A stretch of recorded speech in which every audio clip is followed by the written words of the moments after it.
আমাকে হারানো আজ তোমাদের পক্ষে সম্ভবই নয়। সম্ভব না, তাই না? হ্যাঁ, দাঁড়া দেখাচ্ছি।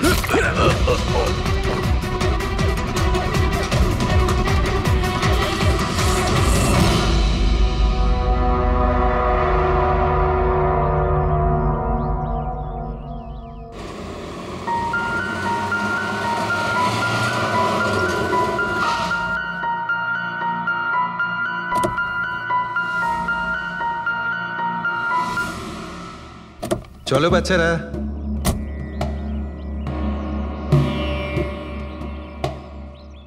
ভীষণ ক্লান্ত লাগছে, এত লম্বা ড্রাইভ। হেমন্ত, তুমি তো জানো আমরা ভ্যাকেশনে এসেছি, তাহলে কিছুদিন তুমি বিশ্রাম করে নিও।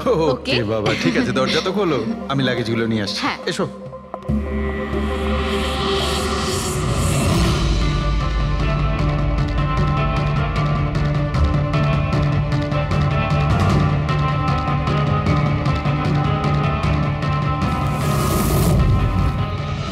হেমন্ত, হেমন্ত তাড়াতাড়ি এদিকে এসো। এই এই দরজাটা। তুমি ওদের গাড়িতে বসাও, আমি দেখছি। হেমন্ত, সাবধানে প্লিজ। চলো চলো চলো।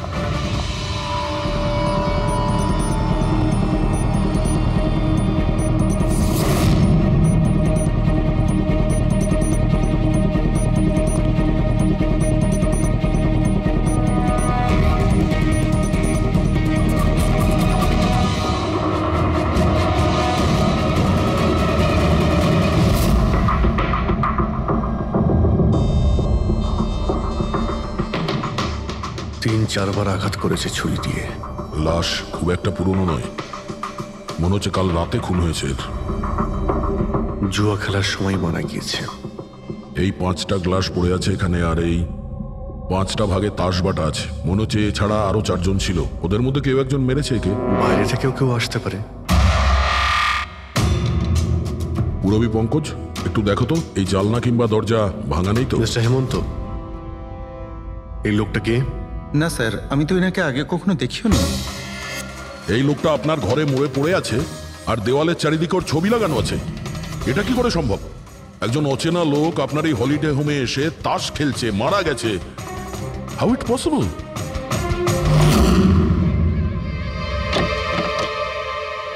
আচ্ছা, এখানে কোনো গার্ড নেই? ছিল স্যার, বহু বছর একজন গার্ড ছিল, কিন্তু ওই মাস 4 আগে তার মৃত্যু হয়, ব্যাস তারপর থেকে আর কেউ নেই। আমি ভেবেছিলাম যে এবার একজন নতুন গার্ড রাখবো। আমায় বিশ্বাস করুন, আমি একদম সত্যি বলছি। আমি এই ভদ্রলোককে চিনিও না। উনি এখানে কি করছিলেন, ওনার ছবি এখানে কেন টাঙানো, আমি কিচ্ছু বুঝতে পারছি না।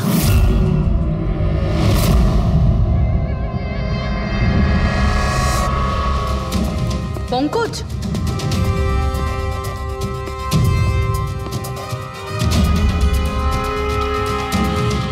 স্যার স্যার, জোর করে তো কেউ ভেতরে ঢোকেনি। হ্যাঁ, পিছনের দরজার তালা নেই কোনো, আর তার ছিটকানিটা বাইরে থেকে খোলা যায়। ওখান থেকে এসছে ওরা। আর স্যার, এই লিভিং রুমের যে জানলাটা আছে, এর বাইরে একটা কাটার ঝোপ আছে।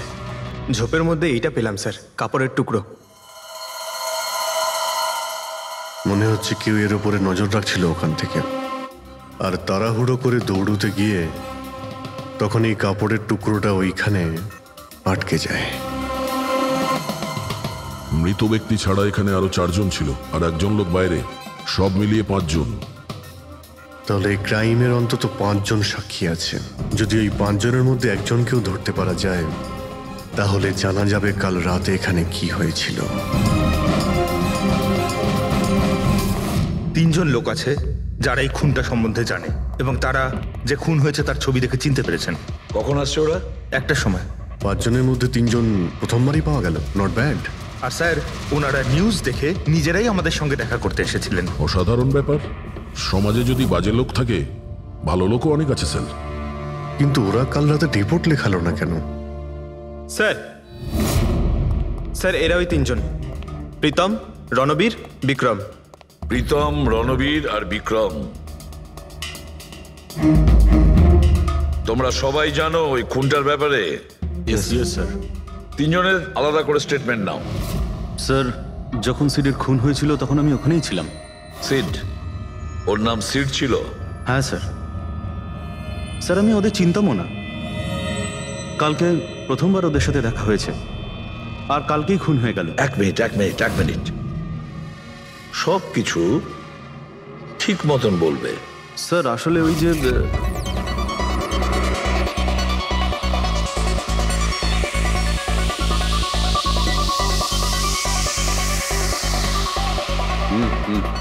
Sure sir.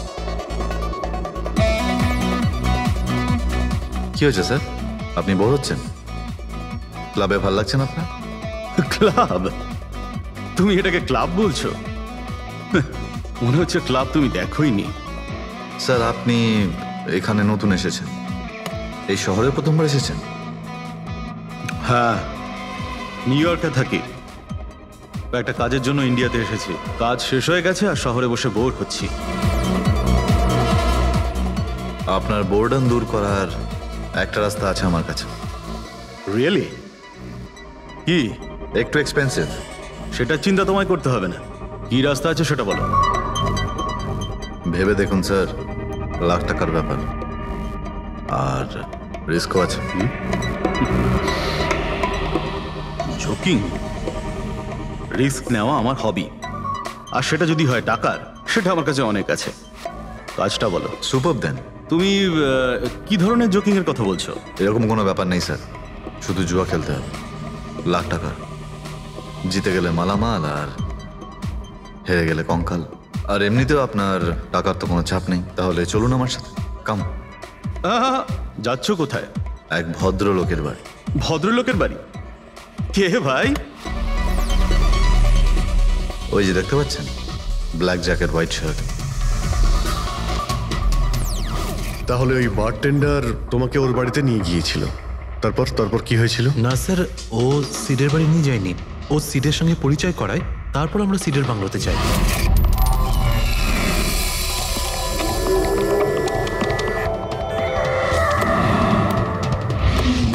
আর যখন আমরা ওখানে পৌঁছলাম তখন আগে থেকেই দুজন ওখানে ছিল।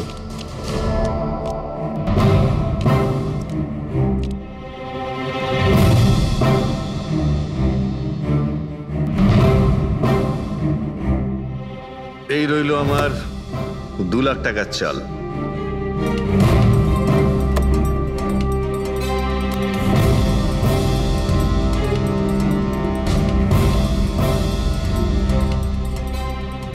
শো দেখা। দারুণ ব্যাপার ভাই। কি খেয়ে বসেছিস? জিতেই চলেছিস। আমাদেরও বলে দে, আমরা একটু টাকা কামাই। ভাই, যদি খেলেই যেতে পারা যেত তাহলে তো কোনো কথাই ছিল না। এগুলো সব কপালের ব্যাপার, আর আজ আমার কপাল ভীষণ ভালো। সেটাই মনে হচ্ছে। তাহলে আরেকটা ডিল হয়ে যাক। যাক। এটা কি করে হতে পারে? বললাম না আমার কপাল খুব ভালো। তোর লাক আজকে ভালো না অন্য কিছু? মানে এটাই যে তুই তাসের মধ্যে সেটিং করে রেখেছিস। এ নিশ্চয়ই তাসের মধ্যে কিছু গোলমাল করে রেখেছে। ভাই, এর বাড়ি হয়তো কোনো ক্যামেরাও লাগিয়ে রেখেছে, নাকি তাসে গন্ডগোল করে রেখেছে। ভেবে দেখার ব্যাপার। তোর মনে হচ্ছে আমি চিটিং করছি? অফকোর্স, নাহলে আমাদের মধ্যে কারোর হাতে ভালো তাস এলো না কেন? ওর এলো না, আমার এলো না কেন? তুই চিটিং করছিস। চিটার? এই, তুই আমাকে চিটার বলছিস? হ্যাঁ, তোকে চিটার বলছি। ও, হার মেনে নিতে পারছিস না তুই, তাই তো? খোকা, এটা বড়দের গেম, বাচ্চাদের নয়। যদি এখানে জিততে হয় না, তবে কার্ডে জিততে হয়। তাহলে বেরিয়ে যায় এখান থেকে। মুখ সামলে কথা বল। কি করছিস? কি করছিস কি ভাই? আরে ওকে তাড়া কেউ এখান থেকে। তার মানে হরিশ ওখান থেকে চুপ করে বেরিয়ে গেল? হ্যাঁ স্যার, প্রথমে আমারও মনে হচ্ছিল যে ও চলে গেছে, কিন্তু কিচেনে গেছিল। কিচেনে? হ্যাঁ স্যার, কিচেনে। যখন ও কিচেন থেকে বেরোলো তখন ওর হাতে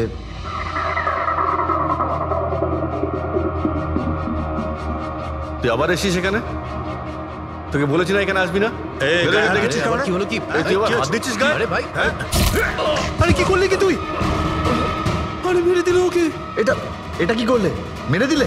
আমি অ্যাম্বুলেন্সকে কল করছি, তোরা এখানে থাক। আরে মরে গেছো? পুলিশকে ফোন কর, না হলে আমরা সবাই ফেসে যাব। পুলিশকে ফোন করলে আমরা বেঁচে যাব? জুয়া খেলছিলাম আমরা, বেআইনি এই জুয়া খেলা। হ্যাঁ, জুয়া খেলেছি, কাউকে মারিনি তো আমরা। বেশি চালাকি করিস না। পুলিশ যদি আসে না, আমি একা ফাঁসবো না, সবাই মিলে ফাঁসবো। সে একটা কাজ করতে পারি, তোরা এখান থেকে যা, আমি কাজটা খতম করে আসছি। তোমরা কত টাকা হেরেছিলে? স্যার 30 লাখ। আমার প্রায় 50 লাখ মতন। স্যার 35 লাখ। এক মিনিট রণবীর, তুমি বলেছিলে যে সিড ওই সময় সাদা শার্ট পরেছিল।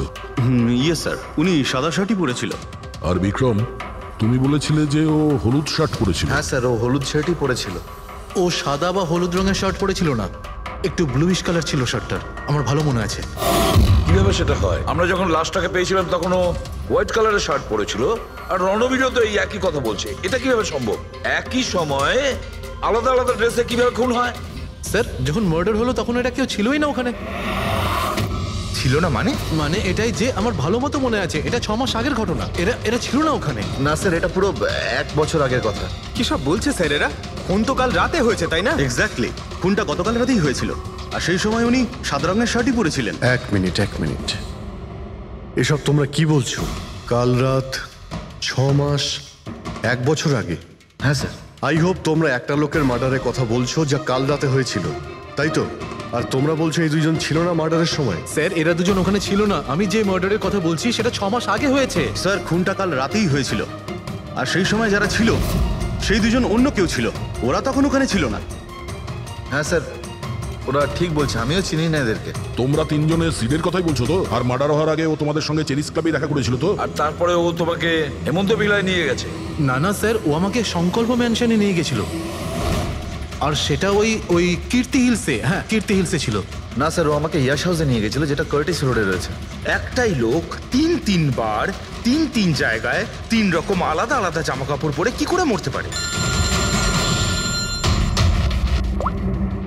হ্যাঁ, সালুকে বলো। আচ্ছা, ঠিক আছে, ওকে। অজিত, সালুকে কোনো সূত্র খুঁজে পেয়েছে। তোমরা যাও, সালুকের সঙ্গে দেখা করো, আর ততক্ষণে আমি এদেরকে একটু জিজ্ঞাসাবাদ করি।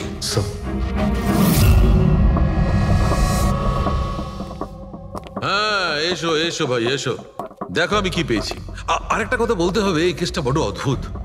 হ্যাঁ ডক্টর সালুকে, কেসটা তো খুবই অদ্ভুত, আর যেগুলো আমরা জানতে পেরেছি ওগুলো। আরে না ভাই, ওইটাও তো অদ্ভুত নয়, আমি যেটা তোমাদের বলতে যাচ্ছি সেটা অদ্ভুত। হ্যাঁ, কি হলো? তুমি এদিক ওদিক কি দেখছো? কিছু না। ঠিক তো? না, আমি আপনার কথাই শুনছি। কি বলছেন স্যার? ও আচ্ছা, হ্যাঁ, তো আমি কি বলছি? ও হ্যাঁ, অদ্ভুত। দেখো, আমি এর রক্তের সঙ্গে সঙ্গে রক্তের মতো আর একটা জিনিস পেয়েছি। রক্তের মতো? স্যার, আপনার সন্দেহ একদম ঠিক ছিল, এটা ডাই ছিল। আরে সারিকা, তুমি এসে গেছো? মানে আমি বলতে চাইছি, কি বলছো তুমি? লাল ডাই? কি করে? আরে বাহ, কনসেন্ট্রেশন ফিরে পেয়েছো তুমি? আরে আমার কনসেন্ট্রেশন কোথায় গিয়েছিল? তোমরা সব সময় না আমার পিছনেই পড়ে থাকো। ও আচ্ছা। আমি সিডের বডি থেকে এই প্লাস্টিক ব্যাগটা পেয়েছি। এই ব্যাগ ওর শার্টের ঠিক নিচে ওর বডির সাথে টেপ দিয়ে আটকানো ছিল, আর এই ব্যাগটাতেই একদম রক্তের মতো ডাই রাখা হয়েছিল। এটা তো ঠিক ওই রকমই যেটা ফিল্মের শুটিংয়ে ইউজ করা হয়। বা হয়তো নাটকে। নাটক? হ্যাঁ, নাটকে। যতদূর আমরা জানতে পেরেছি তাতে এটা পরিষ্কার যে সিড একজন ঠক ছিল। সিডা তার সঙ্গীরা মিলে জুয়া আর মার্ডারের নাটক করে লোকেদের ঠকাতো। তার মানে এসবের মধ্যে ওই বারটেন্ডারও যুক্ত ছিল। ও জেনে বুঝে বড় লোকদের ফাঁসিয়ে এখানে এই কার্ড পাঠিতে পাঠাতো, আর তারপরে এই মার্ডারের নাটক। তো এই জন্য রণবীর, বিক্রম আর প্রীতম আলাদা আলাদা জায়গায় আলাদা আলাদা সময় এর মার্ডার দেখেছে। আর ওরা এসব অনেক আগে থেকেই করছে, কিন্তু কাল রাত ওদের নাটক বাস্তবে পরিণত হয়। প্রতিবারই একটা নতুন বাংলো, নতুন লোক ঠকানোর জন্য। আর বাকি সব সেম, একই খেলা, একই ঝগড়া, আর সেই একই সিটের মার্ডারের নাটক। লোকেদের কাছ থেকে টাকা নিয়ে পুলিশ কেসে নামে লোকেদের ভয় দেখিয়ে বের করে দেওয়া। সব কিছু সেম টু সেম। প্ল্যান তো খুব ভালো ছিল, কিন্তু কালকে হঠাৎ মার্ডার কি করে হয়ে গেল? কারণ কালকে রাতে একটা গন্ডগোল হয়েছে। মানে? 1 মিনিট।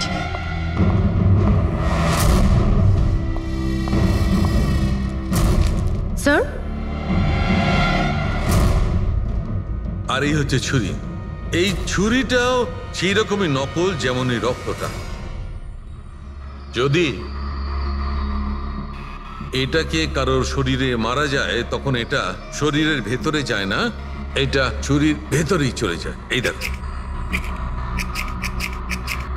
কিন্তু ডক্টর, এটা যদি নকল চাকু হয় তাহলে এই নকল চাকু দিয়ে সিড মারা গেল কি করে? কালকে রাতে একটা ভুল হয়েছিল। এখানে একটা পেঁচ আছে, এই দেখো। যদি এই পেঁচটাকে ঘুরিয়ে দেওয়া যায় তখন এই ফলাটা আটকে যায়, ভেতরে ঢুকতে পারে না। তারপর এই ছুরিটা দিয়ে কেউ যদি আঘাত করে শরীরের ভেতরে ঢুকে যায়। কেউ ইচ্ছে করে এই ছুরিটাকে এরকম বানিয়েছে যাতে সিড মরে যায়। এরকম তো সেই লোকটাই করতে পারে যে এই খেলার ব্যাপারে সব কিছু জানতো। এটা বোধহয় সে যে লিভিং রুমের ব্যালকনিতে ছিল, যার কাপড়ের টুকরো আমরা পেয়েছিলাম। আর দ্বিতীয়ত, আমাদের খুনির কাছে সে পৌঁছবে যে বাকি লোকেদের কার্ড পার্টি পর্যন্ত পৌঁছেছে। ওই bartender Dinesh. Excuse me? I am sorry sir, এখনো ক্লাব ওপেন হতে বেশ কিছুটা সময় বাকি আছে। Sorry sir. আমরা একটা কেসের ব্যাপারে এখানে এসেছি। আমরা সিআইডি থেকে। সিআইডি? হ্যাঁ বলুন স্যার, আমি কি করতে পারি আপনার জন্য? স্টাফেদের সঙ্গে কিছু কথা আছে। স্টাফেরা এখানে আছে? এখন সবাই তো এখানে নেই, কিছু লোক আছে যারা লকার রুমে ইউনিফর্ম চেঞ্জ করছে। আপনাদের একজন বারটেন্ডার দিনেশ, সে কোথায়? ম্যাম, কাল থেকে ও কাজে আসেনি, জানি না না বলে কোথায় গেছে। আচ্ছা স্যার, ব্যাপারটা কি? ও কিছু ঘটিয়েছে নাকি? করেছে কি করেনি সেটা পরে আপনি জানতে পারবেন। আপাতত আপনি ওর অ্যাড্রেস দিন আমাদের। স্যার, ও এখানে যে অ্যাড্রেস দিয়েছিল সেটা ভুল অ্যাড্রেস। অ্যাকচুয়ালি ও যখন উধাও হয়ে গিয়েছিল এখানে অ্যাড্রেস বুক থেকে ওর সব ডিটেলস বার করেছিলাম আমি, কিন্তু তারপর দেখলাম যে অ্যাড্রেসটা ভুল। আপনি চাইলে আমি আপনাকে অ্যাড্রেসটা দিতে পারি, কিন্তু আমার মনে হয় না আপনি ওকে ওখানে খুঁজে পাবেন। আপনি যখন কাউকে কাজে রাখেন তখন তাদের ডিটেলস নিয়ে রাখেন না? আপনি কি জানেন আপনার এই বারকে সামনে রেখে ও লোককে ঠকাতো? হোয়াট? আর আমরা এখন ওকে একটা খুনের ব্যাপারে খুঁজছি। Murder? I am sorry ma'am, আমি সত্যি জানতাম না। সেই জন্যই আগে থেকে ভালো করে খোঁজ নিতে হয়। রুলসগুলো আপনার ভালো করে ফলো করা উচিত ছিল।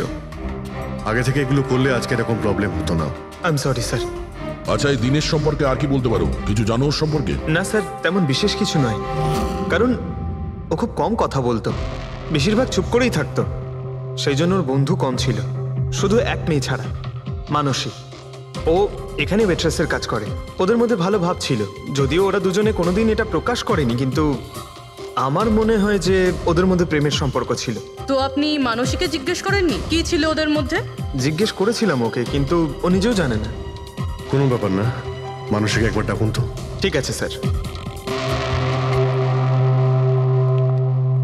স্যার, মানসী।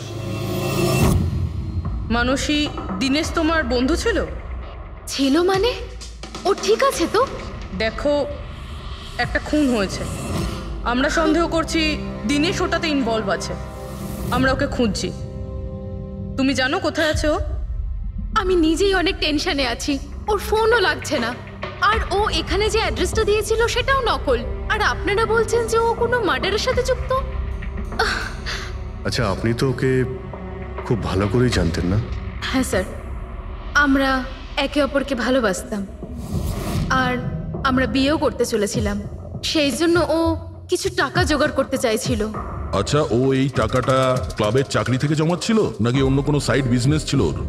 চাকরি ছাড়া ও শেয়ার বিজনেসে ওর টাকা লাগিয়েছিল।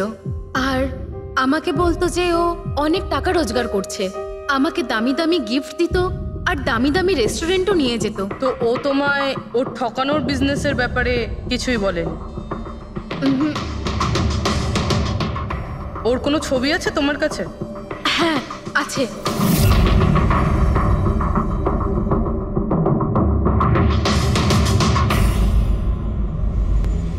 স্যার, এই দিনেশ তো নিরুদ্দেশ, কিন্তু ওর ছবি আমরা পেয়েছি। এটাকে আমরা সার্কুলেট করে দিচ্ছি। স্যার, এই দিনেশ তো নিরুদ্দেশ, কিন্তু ওর ছবি আমরা পেয়েছি। এটাকে আমরা সার্কুলেট করে দিচ্ছি। হ্যাঁ, করাও অভিজিৎ, করাও। তিনজনের স্কেচ তো করা হচ্ছে। একটা কথা তো পরিষ্কার যে চারজন সবাই একসঙ্গে কোনো গর্তে লুকিয়ে বসে আছে। হ্যাঁ স্যার, স্যার এটা ঠক কিন্তু খুনি নয়। ভুল করে এদের হাতে খুন হয়ে গেছেন। 100% এটা ভয় পেয়েই কোথাও লুকিয়ে রয়েছে। ব্যাস, এই ভয়টাকেই আমাদের কাজে লাগাতে হবে। এমন ভাবে ভয় দেখাতে হবে যে ওরা নিশ্চয়ই কোনো ভুল করে থাকবে আর আমরা খাপ করে ধরে ফেলবো। স্যার, হ্যাঁ, স্কেচ তৈরি। ওকে স্যার, হ্যাঁ, এই 3 জনই জুয়ারি, আর যে ছুরি মেরেছে সে হলো হরিশ। একটা কাজ করো, এই 3টে স্কেচই আর ওই বারটেন্ডারের ছবি প্রতিটা police station, railway station, bus stand, লজে সব জায়গায় পাঠিয়ে দাও আর সমস্ত নিউজ চ্যানেলেও পাঠিয়ে দাও। আর ওদেরকে জানিয়ে দাও যে 24 ঘন্টা যেন এদের ছবি দেখানো হয়, প্রত্যেকটা বাড়িতে এদের ফটো দেখাতে হবে। তারপরে দেখবো কতদিন লুকিয়ে থাকে আমাদের হাত থেকে।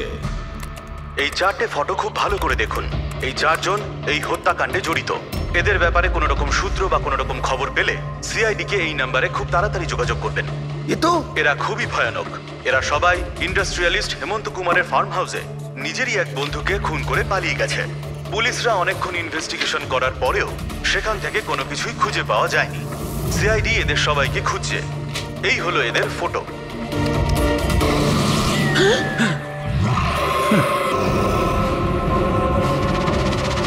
ভাই শোন না, ম্যাচটা চালু কর না, ম্যাচ হচ্ছে।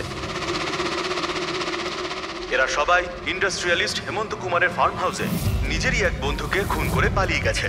সিআইডি এদের সবাইকে খুঁজছে। এই হলো এদের ফটো। দেখলি তুই, এরা তো সবকিছু জেনে ফেলেছে। ভাই ছবি টবি সব দেখাচ্ছে, সমস্ত ডিটেলস দেখাচ্ছে। বাজেভাবে ফেসে যাবো ভাই এসবে। ফাঁসবো তো বটেই। আমি তোদের আগেই বলেছিলাম যে চল পালিয়ে যাই, কিন্তু তোরা তো শুনলেই না। এবার পুলিশ আসবে, সব জায়গায় খোঁজ করবে, আর তখন আরে এখনো অনেক সময় আছে। চল পালাই, এই ব্যাগ তোলা, সবাই মিলে পালাই, চল।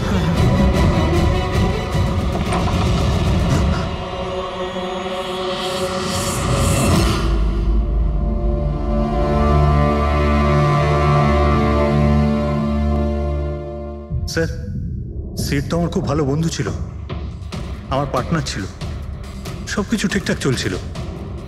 এতদিন ধরে কোনো গোলমাল হয়নি। ওই রাতে কি যে হলো, আমি তো অন্যান্য বারের মতোই নকল ছুরিই মেরেছিলাম, কিন্তু মানে জানি না কিভাবে মরলো, আমি জানি না। এও জানে না। ওসব নাটক বন্ধ করো আর সত্যি করে বলো। স্যার, আমরা ধনী আর এনআরআই লোকদের বোকা বানিয়ে ঠকাতাম, আর দিনেশ ওই জেডিস ক্লাব থেকে এই ধরনের বোকাদের সিডের কাছে আনতো। তারপর আমরা সেই বড় লোক এনআরআই লোকগুলোকে কোনো খালি নির্জন বাংলোয় নিয়ে যেতাম, যেটা আমরা প্রথম থেকেই সিডের বাংলোর মতো সাজিয়ে রাখতাম। হ্যাঁ স্যার, আমার একটা বিজনেসও আছে স্যার, রিয়েল এস্টেটের বিজনেস। তাই স্যার এই কাজের জন্য এরকমই খালি শুনশান বাংলোর খোঁজ করতাম আমি স্যার, আর তারপর অ্যাভেলেবেল করাতাম এই কাজের জন্য স্যার। প্রথমে আমরা মুরগিকে জিততে দিই, আর তারপর যখন সে ভরসা পেয়ে যায় তখন সিট জেতা শুরু করে দেয়। এই সব কিছু প্ল্যান থাকতো স্যার, সিট জিততেই থাকতো, আর ওরা আমার মধ্যে ঝগড়া শুরু হতো, আর আমি রেগে গিয়ে ওকে খুন করে দিতাম, মানে মিথ্যে করেই। এসব দেখে ধনী এনআরআই লোক ঘাবড়ে যেত আর ওদের টাকা পয়সা ফেলে পালিয়ে যেত। উঠে পর, নাটক শেষ, চলে গেছে ও।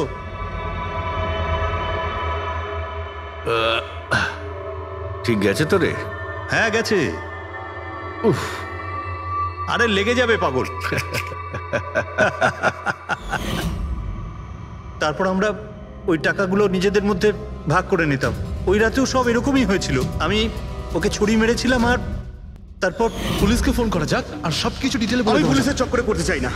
আমার পাসপোর্ট, ইউএসএ সিটিজেনশিপ সবকিছু চলে যাবে। না, আমি যাচ্ছি।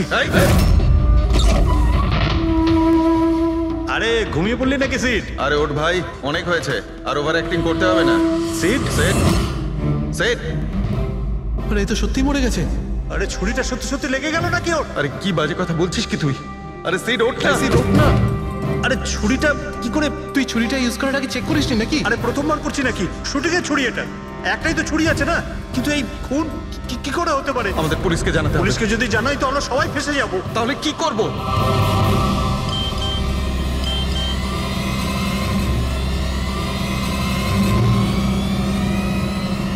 তোর খেলাটা ভেস্তে গেছে ভাই। কি এই এই এটা দেখ, এই দেখ ফটো আছে।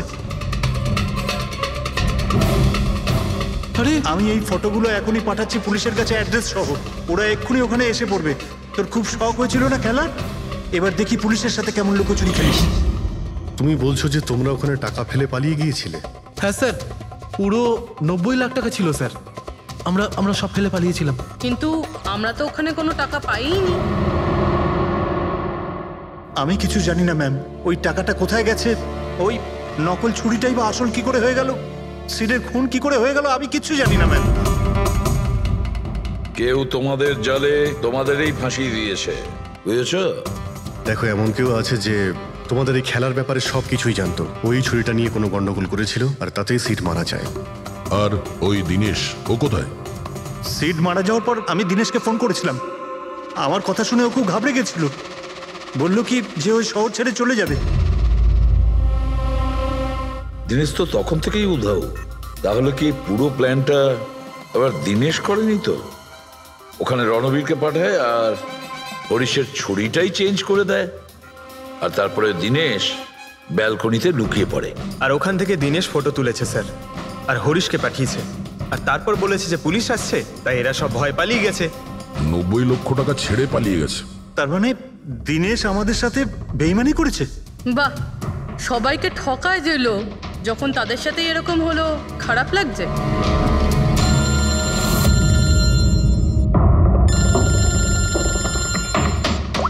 হ্যাঁ বলো সালুকে। ফ্যান্টাস্টিক, ঠিক আছে। সালুকে বললো যে প্রমাণ পাওয়া গেছে, যে জিনিস দুটো আমরা দিনেশের কথায় আমরা পাঠিয়েছি, ওর ইউনিফর্ম আর জিম ব্যাগ। হ্যাঁ দা, যে কাপড়ের টুকরো আমরা ব্যালকনি থেকে পাই, ওই টুকরোর সঙ্গে এই দিনেশের ইউনিফর্মের কাপড় ম্যাচ করছে। স্যার, তার মানে খুনি দিনেশ?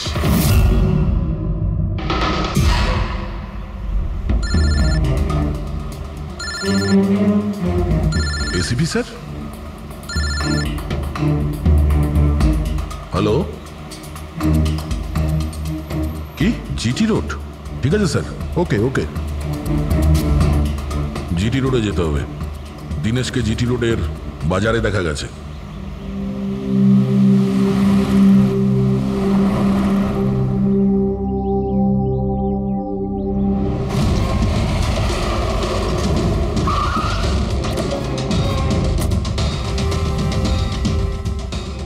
ভাই, এই লোকটাকে দেখেছো এখানে?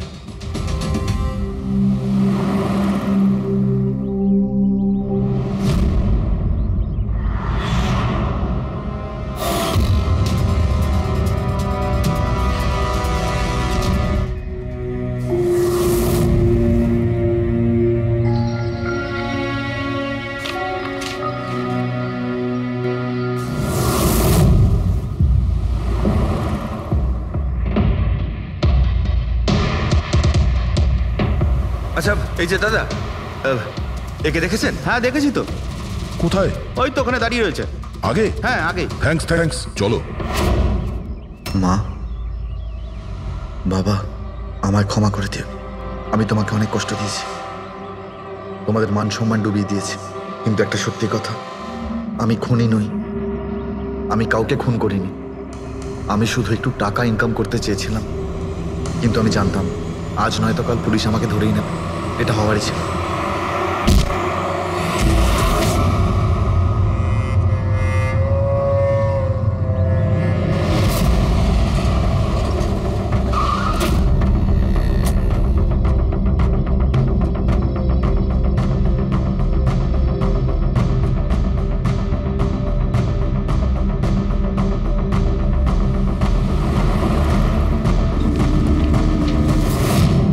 ক্ষমা করে দাও। এই বদনাম নিয়ে বেঁচে থাকার থেকে মরে যাওয়া ভালো।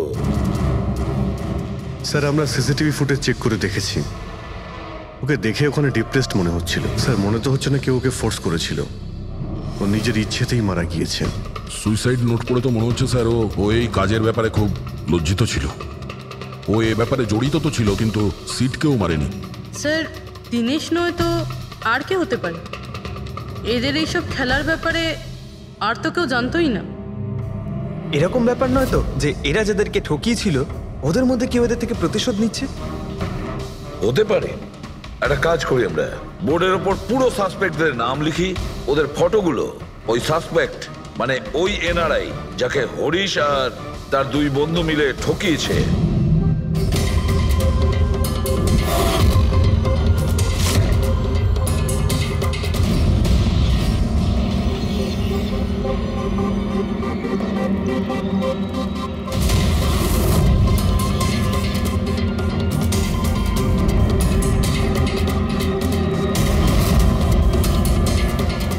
স্যার এই হলো সেই সমস্ত লোকগুলো যারা এই কেসের সঙ্গে জড়িত। অভিজিৎ, খোঁজ নিতে হবে খুনের সময় এরা কোথায় ছিল। পুরো ইনফরমেশনটা আমরা এয়ারপোর্ট ইমিগ্রেশন থেকে পেয়ে যাব। স্যার, এই ফটোগ্রাফে যে 8 জন লোক আছে সেই সময় তারা ইন্ডিয়াতে ছিলই না।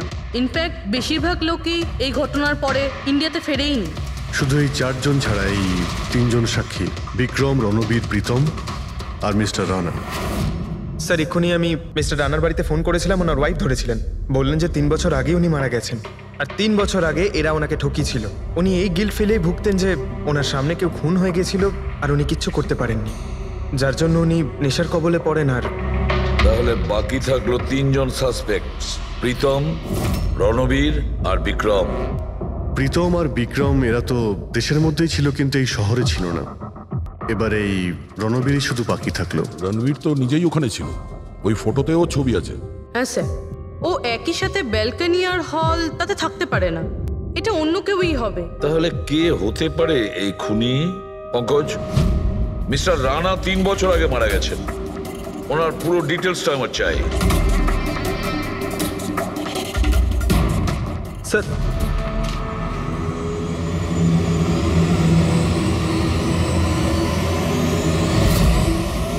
এটা কোনো একজন লোকের কাজ নয়, অন্য কেউ আছে যে ওর সঙ্গে কাজটা করেছে।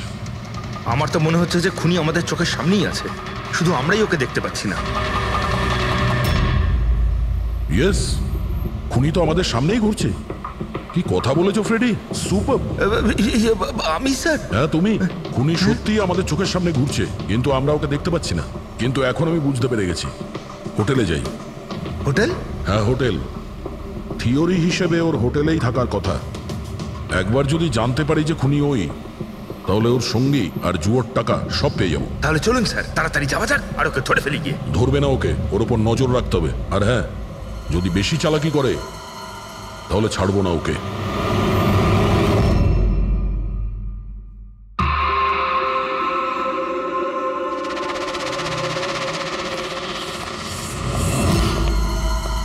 Excuse me. হ্যাঁ স্যার, আমি আপনার ফোন থেকে একটা ফোন করতে চাই। করুন স্যার। ওয়েল, আমার একটু প্রাইভেট কথা ছিল আর কি। এছাড়া কি আপনার কাছে অন্য কোনো ফোন আছে? স্যার ওইটাই চলে যান, ওটা থেকে কথা বলে নিন। Thank you. Thank you.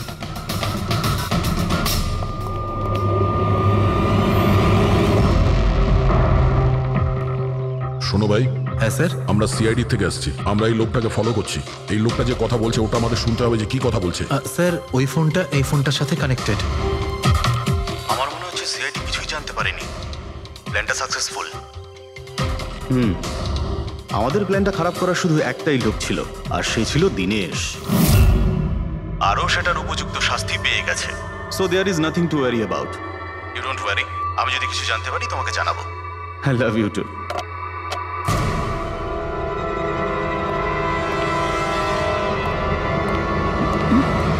এই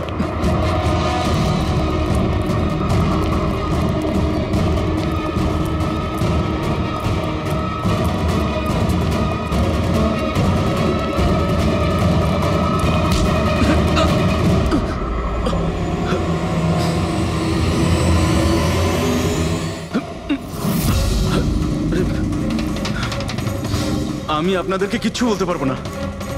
আমি এই ব্যাপারে কিচ্ছু জানি না। তুই কিছু বলিস আর না বলিস, তুই ফোনে যা কথা বলছিলি না ওটা আমরা সবাই শুনে নিয়েছি, বুঝলি? শুধু এটা বল, টাকা কোথায়? হ্যাঁ দেখো, মুখ বন্ধ করে কেন নিজের জীবনের সর্বনাশ ডেকে আনছো? তোমার মঙ্গল এতেই, চুপচাপ যা জানো সব বলে দাও। টাকাটা ওর কাছে রয়েছে।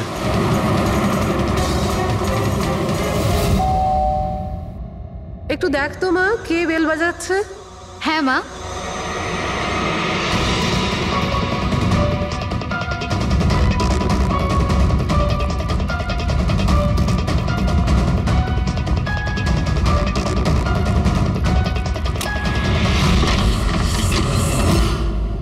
হাই, চিনতে পেরেছো? স্যার, মানসী। অ্যাকচুয়ালি আমরা আপনার বাড়ির তল্লাশি নিতে চাই। Search warrant. কি ব্যাপার, আপনারা কারা? সিআইডি, আমাদের কাছে আপনার বাড়ির তল্লাশির অর্ডার আছে। কিন্তু আমরা কি করেছি? আপনারা এখানে কেন এসেছেন? খুব তাড়াতাড়ি জানতে পারবে। চেক করো।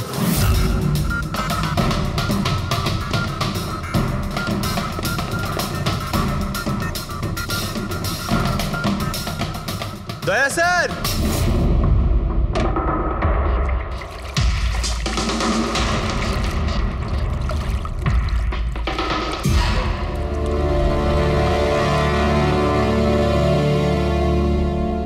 চলো। এই নোটগুলোতে রক্ত লেগে রয়েছে। ডিএনএ টেস্ট করলেই জানতে পেরে যাব যে এই রক্তটা সিডের, তাই না? এবার বলো, কিছু জিজ্ঞেস করবে? এখন এ জিজ্ঞাসা করবে না, আমরা জিজ্ঞাসা করব ব্যুরোতে। কিন্তু আপনারা আমাকে কেন সন্দেহ করলেন? শেষবার আমাদের মনে হয়েছিল যে দিনেশ খুনি, কিন্তু ও সুইসাইড করে প্রমাণ করে দিয়েছে যে ও খুনি নয়। মানুষই এটা কি চেনো? এটা তোমার ইউনিফর্মের কাপড়ের টুকরো। এটার কারণে আমরা তোমাকে সন্দেহ করছি, বুঝেছো? আর তারপর আমরা এইটা খোঁজ লাগালাম যে তুমি এরকম কাজ করলে কেন। আপনি জানতেন যে আমি এসব কেন করেছি? মিস্টার রানা, আপনার বাবা ছিল, রাইট? হ্যাঁ, উনি আমার বাবা ছিলেন। আর ওনার প্রাণ সিট আর ওনার সঙ্গীতের জন্য গেছে। উনি ওই ঘটনাটা কিছুতেই ভুলতে পারেননি। আর উনি একজন ডায়াবেটিসের রোগী ছিলেন। তারপরে উনি প্রচুর ড্রিঙ্ক করতে শুরু করে দিয়েছিলেন। উনি কি জানতেন এগুলো যা হচ্ছে সেগুলো সবই নাটক? না, উনি কিছুই জানতেন না। যদি এটা জানতেন তাহলে নিজের প্রাণ নিতেন না। উনি তো এই সব কিছুকে সত্যি মনে করতেন। ইউএসএতে ছিলাম আমি, যখন মা আমাকে কল করলো। বাবার অবস্থা খুব খারাপ ছিল। যখন আমি ইন্ডিয়া আসলাম তখন উনি আমাকে বললেন যে আমাকে ওনার কোনো অসম্পূর্ণ কাজ পূর্ণ করতে হবে আর ওনার অপরাধীদের শাস্তি দিতে হবে। তারপরে আমিও বাবাকে প্রমিস করেছিলাম যে আমি ওনার অসম্পূর্ণ কাজ শেষ করব। তারপরে উনি আমাদের সবাইকে ছেড়ে চলে গেলেন। তারপরে তুমি কি করলে? তারপরে আমি খোঁজ করা শুরু করি, কিন্তু ওই সময় এরকম কোনো কেস রেজিস্টারই হয়নি। কিন্তু পরে আমার মনে পড়েছিল বাবা বলেছিল যে এই জেডিস ক্লাবে দিনেশ ওনাকে সিডের সাথে দেখা করিয়েছিল। তো এইভাবে তোমার সঙ্গে দিনেশের দেখা হয়? হ্যাঁ, তারপরে আমি ওখানে ওয়েটারে চাকরি করা শুরু করি। দিনেশকে নিজের বন্ধু বানাই আর ধীরে ধীরে ওর কাছে আসতে থাকি। তারপরে পুরো বিষয়টাই আমি বুঝতে পেরেছিলাম যে কিভাবে ওরা আমার বাবাকে বোকা বানিয়ে আমার বাবার থেকে টাকা নিয়েছিল। কিন্তু আইনের কাছে সাহায্য চাওয়ার বদলে তুমি আইন নিজেই হাতে নিয়ে নিলে। বেইমানির বদলে বেইমানি। দিনেশের সঙ্গে তুমি ভালোবাসার নাটক করেছিলে। হ্যাঁ, আমি নাটক করেছি। ওদেরকে উপযুক্ত শাস্তি দেওয়ার জন্য আমি এটা করেছিলাম। আর এতে তোমার সাহায্য করেছে তোমার প্রেমিক, তোমার আসল বয়ফ্রেন্ড।